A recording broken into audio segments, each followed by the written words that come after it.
The new track just out tonight. Hurricane Irma is now forecast to make landfall in Florida as a Category 5 hurricane, the worst case scenario. Extreme concern tonight for the Florida Keys, Miami, and all of South Florida. Nearly 2 million racing to safety, traffic jams, cars running out of fuel abandoned. And Miami now bracing for a devastating storm surge. Florida's Governor Rick Scott is right here tonight. His warning. The deadly path already, Irma steamrolling Turks and Caicos and the Bahamas. New images coming in from St. Martin, and we are just now seeing the devastation in the British Virgin Islands. In the U.S., states of emergency across several states. The aerials, the long lines, shelters already full, as we take you inside the urgent effort to open more. The major earthquake tonight at 8.1 killing dozens in Mexico, the stunning images. And the country music star killed today in a helicopter crash. This is a special edition of World News Tonight with David Muir in the path of Irma, reporting tonight from Miami. Good evening again tonight from South Florida, where millions have late today learned the worst possible scenario could soon be playing out here. Just a short time ago, we learned that Hurricane Irma is growing stronger, likely to hit Florida as a Category 5 storm, winds of 160 miles an hour. And take a look at this NASA satellite image tonight. Irma clearly now wider than the state of Florida. Authorities are now warning of life-threatening effects from coast to coast. And it is not just Florida. This monster hurricane will be felt far beyond here. States of emergency in Georgia, the Carolinas, and Virginia, too. The National Weather Service just issuing yet another new and urgent warning to people in the Florida Keys to get out, saying, quote, "This is as real as it gets." Chief Meteorologist Ginger Z has been studying this new track, and Ginger, we are now looking at the very real possibility of a Category 5.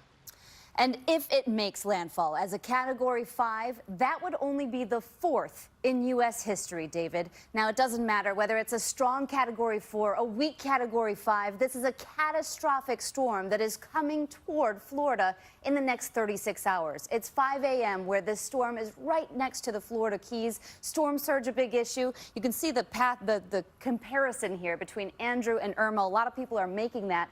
Irma much wider.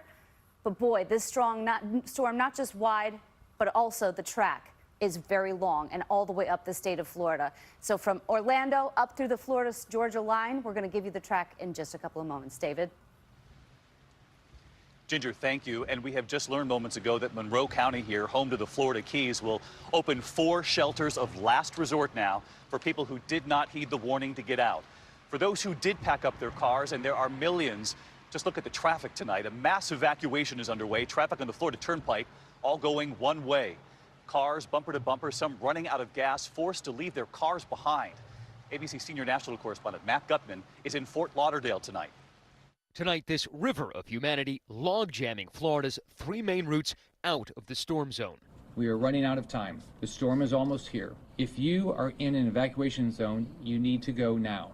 Nearly 2 million in those zones, but Florida's geography, a 450-mile-long peninsula, conspiring against their exodus. The fatigue painted in a red blur of taillights at 2 a.m. outside of Orlando.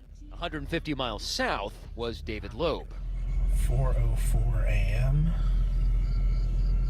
Nothing, not moving. Nearly 6 hours later, we found the Loebs still in gridlock. You've been in traffic since 1:30 in the morning. Yes. Where did you come from? Miami. It's gotten so bad here that folks are just abandoning their cars because they've run out of gas. Now, what you can see is a traffic jam that stretches all the way to the horizon. What you can't see is that it's tens of miles long.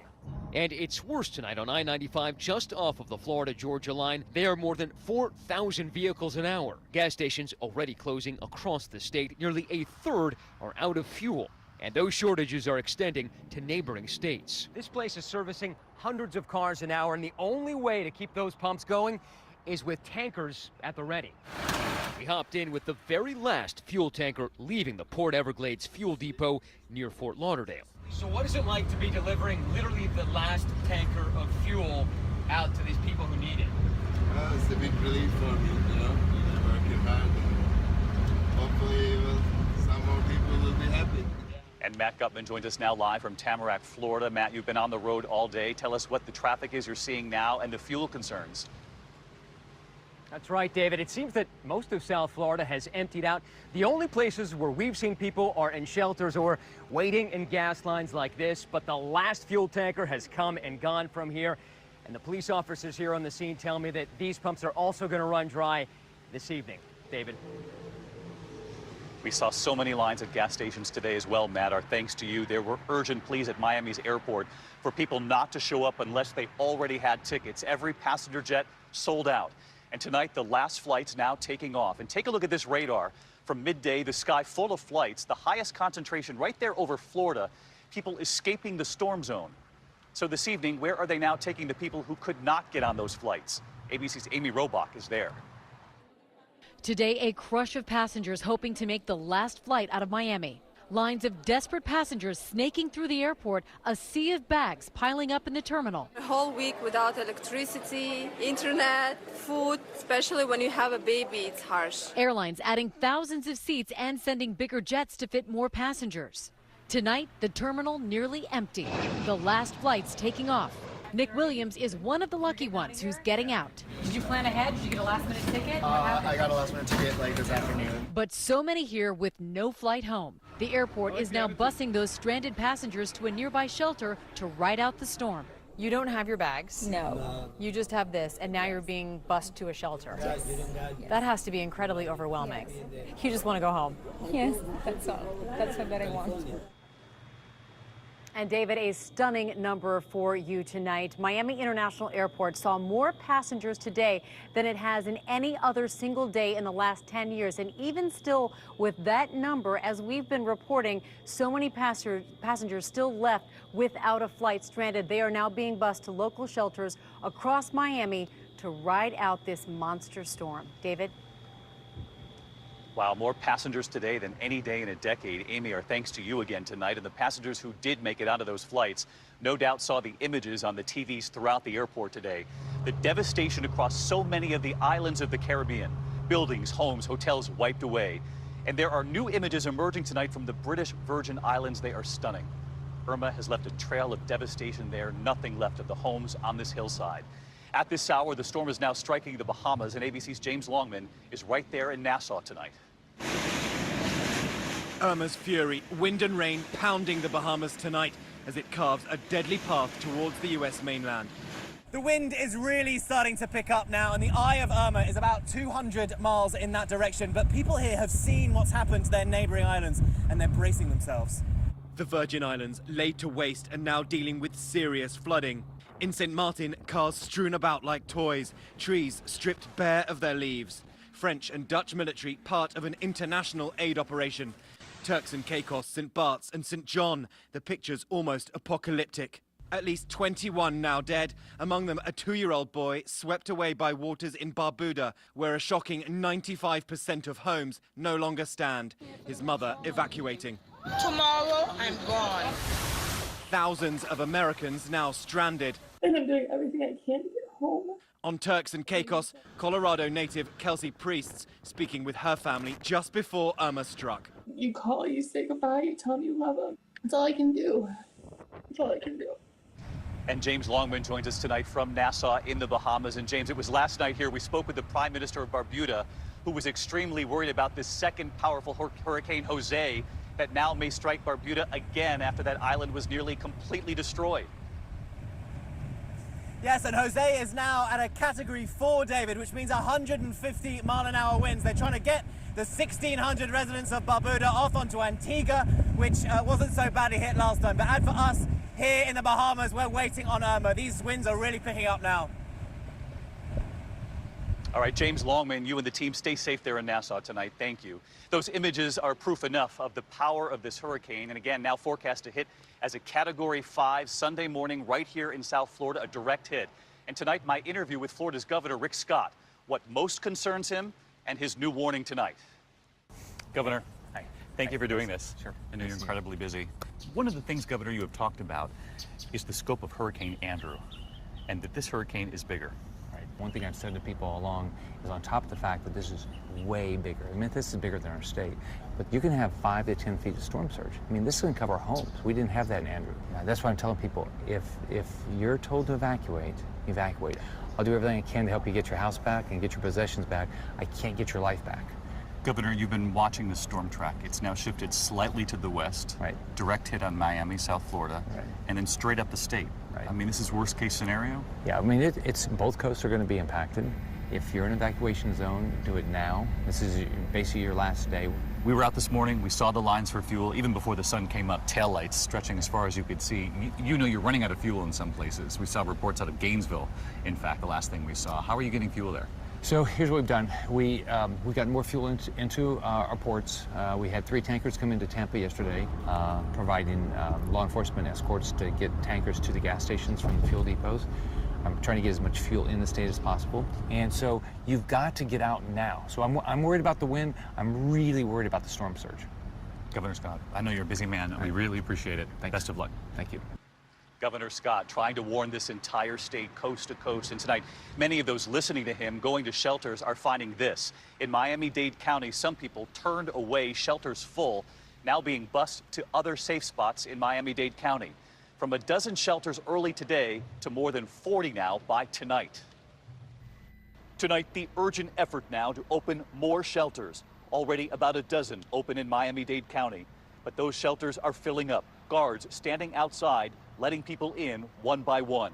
Right here at North Miami Beach Senior High, you can actually see on the outside of the doors here, shelter is full. This scene being repeated across Miami. We head into this shelter and immediately see the families signing up. ¿Cómo estás? Bien, muy bien. Muy bien. ¿Cómo estás? Muy bien. This couple here to visit their children and grandchildren. They were hoping to get out, but could not. Este 3 días en Miami. Oh, lo siento. No, está bien. We met Patrick, who was here with his family. What have they told you? They told me that this is the biggest one in history and it's stronger than Andrew. Stronger than Andrew? So you were supposed to be in school today? Yes. This is a good reason not to be in school. And you're going to be staying here with your parents? Yes. Running this shelter, the superintendent of schools here in Miami-Dade. So how many do you have here right now? We have about 1,300 individuals, but we have a capacity of about 3,000 in this school alone. And you have this many already? Absolutely. And there was John Tisdale, who told us he remembers Hurricane Andrew. Andrew flattened everything in his path. You know, just toppled houses, knocked the roof off the houses. So you're not taking any chances? I'm not taking, no. I'm 70 years old. I can't take no chances right now. Well, you're going to be okay. I'm peaking at the end of my lifetime. We're glad you're here at the shelter. Okay, appreciate it. Riding out the storm in that shelter. Of course, there are also the millions of people, families who will ride out what could be a Category 5 hurricane in their homes and apartment buildings. A lot of concern here about rooftops, windows, exterior walls. Will they hold in a Cat 5 storm? Let alone all the cranes you see here on the Miami skyline. With so much new construction, what will happen to them? ABC's chief national correspondent Tom Yamas on Miami Beach tonight. In South Florida, time is running out. Long lines of shoppers in desperate need for supplies before the monster storm hits. In Southwest Miami-Dade, Annie Meserhain is testing her generator. Fears about the gas shortage and a long drive to safety with her 7-month-old kept her in Miami. What's your biggest concern? I think just more than anything after is, are we going to be able to get the water? Are we going to be able to get food? I've got milk for the baby, all those things. That's much more of my concern. I think it's going to be worse than Andrew. Hurricane Irma forcing some to go to extremes. Arnaldo Ricciuli putting metal shutters over his storm-proof windows. He's staying to protect his home, but his family wants to evacuate. What's making you want to leave, possibly leave your dad behind? Well, because of the storm surge, I'm trying to actually not leave him, trying to bring him with me. In downtown Miami, officials are worried about 20 to 25 construction cranes. Experts tell us in hurricanes, cranes are designed to spin like weather vanes to avoid toppling over. And Tom Yamas with us again tonight, this time from a balcony of a high-rise well above downtown Miami there. And Tom, you first pointed out last night that a Cat 5 hurricane on the ground is much different when you're up that high. David, the higher up you go, the stronger the wind gets. This is how it works. Let me show you. Just above us at 30 stories, it's going to be 50% stronger. All the way at the top there at 50 stories, it's 55% stronger. So if it's 140 miles per hour on the ground, up there, David, it's going to feel like 220 miles per hour. David? All right, Tom Yamas, you'll be right here with us all this weekend. Our thanks to you and all of our teams out in the storm.